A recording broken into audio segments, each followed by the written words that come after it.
All right, let's talk about the internet. Why not? Right? Right. Um, well, first experience I ever had with the internet was in 1984. I was 8 years old, and my father was had a home computer that was hooked to his work computer through the internet, or what the internet was at that time, which was just basically remote access to a computer. It wasn't like what the internet is today, obviously, by any means. um, but yeah, it was. Um,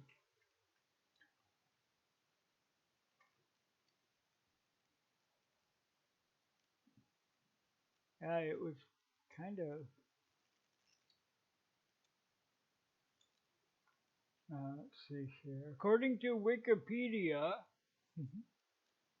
not going to sit and read the whole page, but it does say the internet is the global system of interconnected computer networks that uses the Internet Protocol Suite to communicate between networks and devices. It is a network of networks that consists of private, public, academic, business, and government networks of local to global scope, linked by a broad array of electronic, wireless, and optical networking technologies. The Internet carries a vast range of information resources and services, such as the interlinked hypertext documents and applications of the World Wide Web, electronic mail, telephony, and file sharing. So, yeah.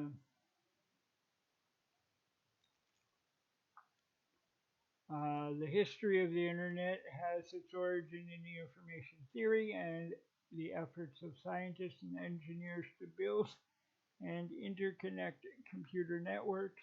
The Internet Protocol Suite, a set of rules used to communicate between networks and devices on the Internet, arose from research and development in the United States and involved international calibration, particularly with researchers in the United Kingdom and France.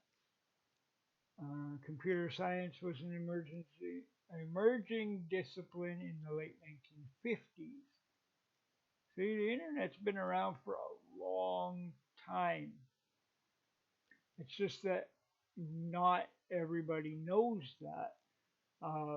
Mostly because the majority of people that use the internet today are relatively younger people, and all of this stuff that we know now, like the World Wide Web and all these different sites and everything, were already well established before the current users got to be current users. So if that makes sense to you, there you go. There's a timeline of computing. Um,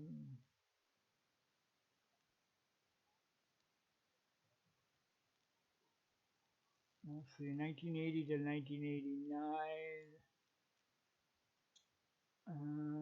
Let's see here. Let's go to 84. January of 1984. Sinclair Research Limited announced its first and only personal computer aimed at aimed to the business market, the Sinclair QL, at an introductory price of £399.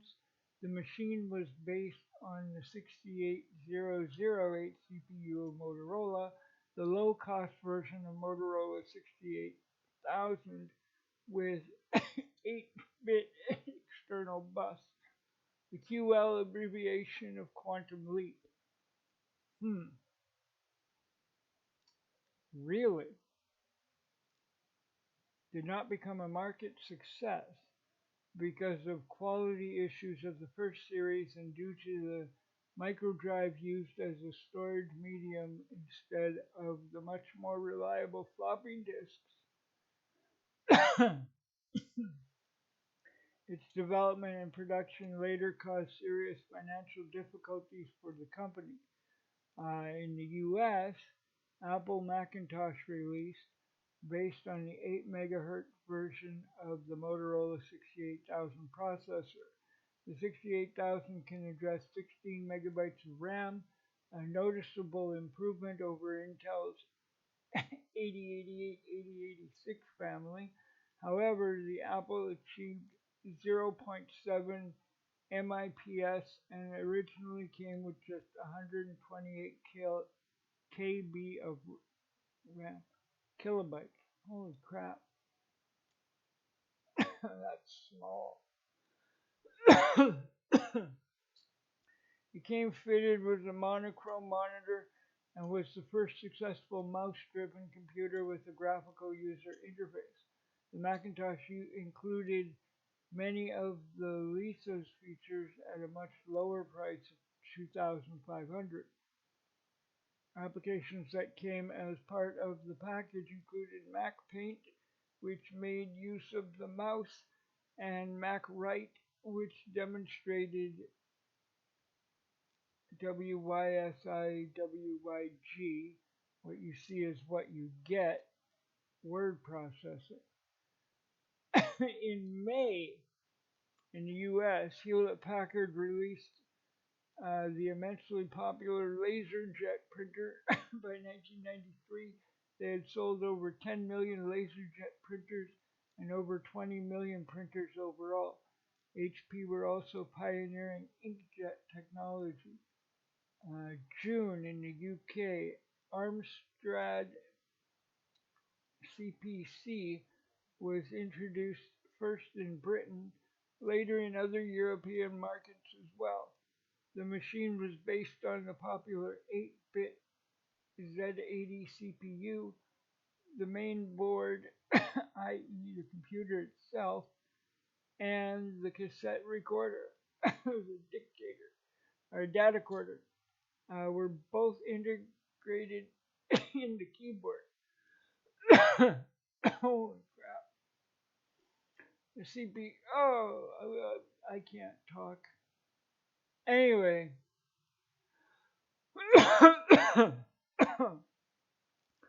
oh, I am not feeling good. Oh, oh, give me a minute.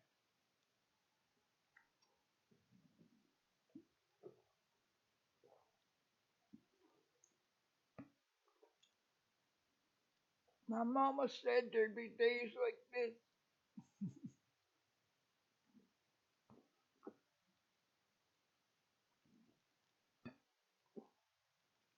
Someday you'll meet the man of your dreams, and he'll take you away to the promised land, where you live forever and have multiple children with multiple people. Anyway, alright, so the monitor also served as the power supply to have only one plug to connect to the wall outlet. The CPC became very popular in France and Spain and in Germany, where it was marketed by Schneider Red Funkwerk AG under its own label. In 1985, two further models with built-in 3-inch floppy disk drives were released. In August, in the US, MS-DOS 3.0 and PC-DOS 3.0 released for the IBM AT.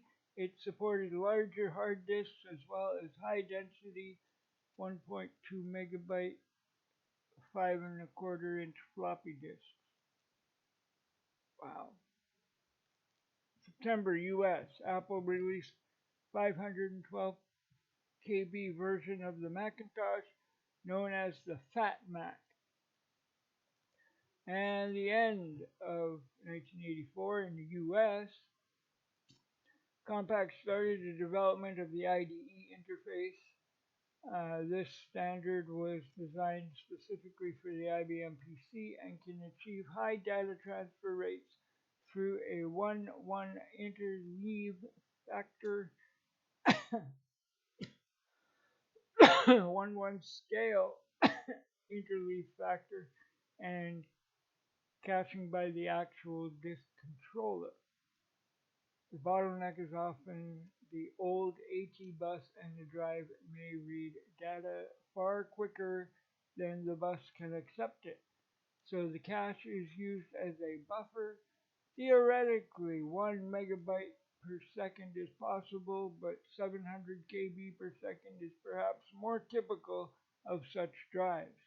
This standard has been adopted by many other models of computer, such as the Acom Archimedes A4000 and above. A later improvement was the EIDE, laid down in 1989, which also removed the maximum drive size of 528 megabytes and increased data transfer rates.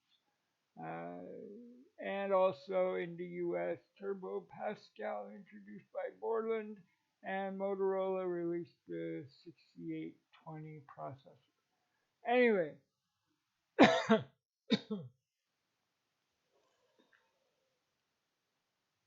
I'm not going to go through all of this. I am actually going to say goodbye because I'm having trouble breathing right now.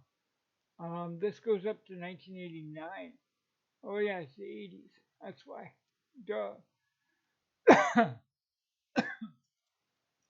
So this timeline of computing, maybe I'll put that in the description box so you can read it. You know, you can go through all of the things and everything. Maybe I'll go through it too. Um, it's like before 1950 until 2020 to present. So yeah,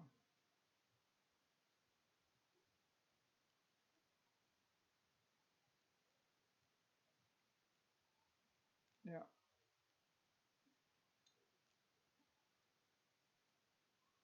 that would be fun. Yeah. 19,000 BC. The Ishango bone may indicate that material objects were already being used for simple arithmetical operations, and it may provide evidence of some knowledge of prime numbers. Wow. So it goes back, way back.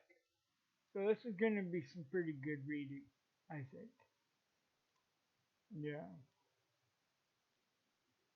Yeah. Yeah, I'll sit there and I'll read it too. Anyway, I'm gonna go because I am not doing good. It's my breathing. I just need to stop talking for a while, catch my breath. So yeah, I'll be back tomorrow. Hopefully I'll feel better.